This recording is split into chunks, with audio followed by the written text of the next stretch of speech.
কাটা পাওয়া গেছে? হ্যাঁ?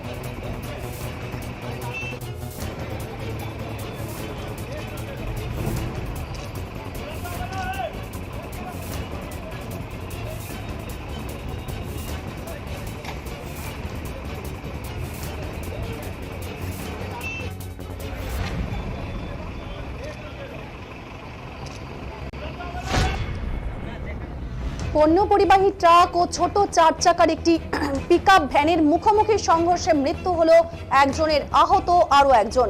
ভয়াবহ এই পথ দুর্ঘটনাটি ঘটেছে মাথাভাঙ্গা কোচবিহার রাজ্য সড়কের নিশিগঞ্জ দমকল কেন্দ্র সংলগ্ন এলাকায়। ঘটনায় চাঞ্চল্য ছড়িয়ে পড়ে এলাকায়। এদিকে পথ দুর্ঘটনার জেরে এলাকায় যানজটের সৃষ্টি হয় রাজ্য সড়কে এবং প্রায় 1 ঘন্টা ধরে বন্ধ থাকে যান চলাচল।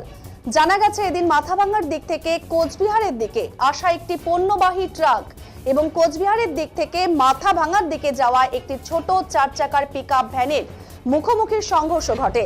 দুটি গাড়ির মুখোমুখি সংঘর্ষে পণ্যবাহী ট্রাকের সামনের অংশ কিছুটা ক্ষতিগ্রস্ত হলেও দুমড়ে মুচড়ে যায় ছোট 4 চাকার পিকআপ ভ্যানটি। এমনকি গাড়ির ভেতরেই চাপা পড়ে গাড়ির চালক। পথ দুর্ঘটনার খবর পেয়ে তড়িঘড়ি ঘটনাস্থলে পৌঁছায় নিশিগঞ্জ দমকল কেন্দ্রের কর্মীরা এবং নিশিগঞ্জ ফাঁড়ির পুলিশ। দমকল কেন্দ্রের কর্মীরা ছোট 4 চাকার পিকআপ ভ্যানের সহ চালককে উদ্ধার করে নিশিগঞ্জ রুরাল হাসপাতালে পাঠালে তার অবস্থা গুরুতর হওয়ায় কোচবিহার এমজেড মেডিকেল কলেজ ও হাসপাতালে রেফার করে কর্তব্যরত চিকিৎসক।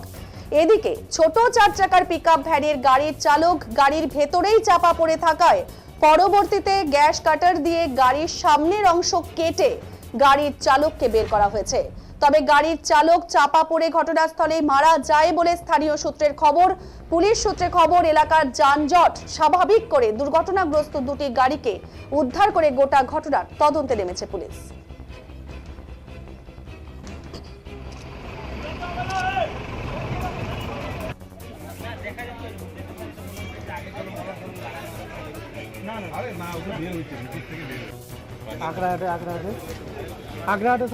আছে কোথায়, পাশাপাশি কোথায় আছে?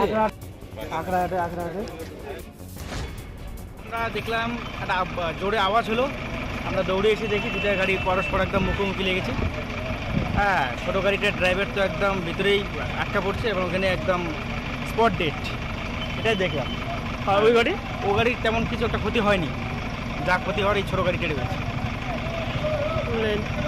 কোন এলাকায় এই জায়গাটা?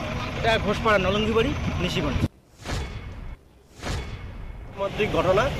এখানে একটা পাঞ্জাবপুরি ট্রাকের সঙ্গে আমাদের এসি গাড়ির একটা ক্রস করতে গিয়ে এই ঘটনাটা ঘটে। ক্রসিং করতে গিয়ে তাতে আমাদের যে এসি গাড়ির ড্রাইভার নিহত হয়েছেন। গ্যাস কাটার দিয়ে তাকে বের করা হচ্ছে, এখনও গাড়িতেই আছেন, দ্রুত তাকে বের করার চেষ্টা চলছে। পুলিশ প্রশাসন, আমাদের নিশিগঞ্জ আউটপোস্টের এবং ফায়ার ব্রিগেডের যারা আধিকারিক আছেন তারা প্রচণ্ড পরিশ্রম করছেন, সহযোগিতা করছেন এবং অদূর ভবিষ্যতে যাতে এরকম দুর্ঘটনা না ঘটে তার জন্য প্রশাসনের দৃষ্টি আকর্ষণ করবো, যাতে সেরকম ব্যবস্থা।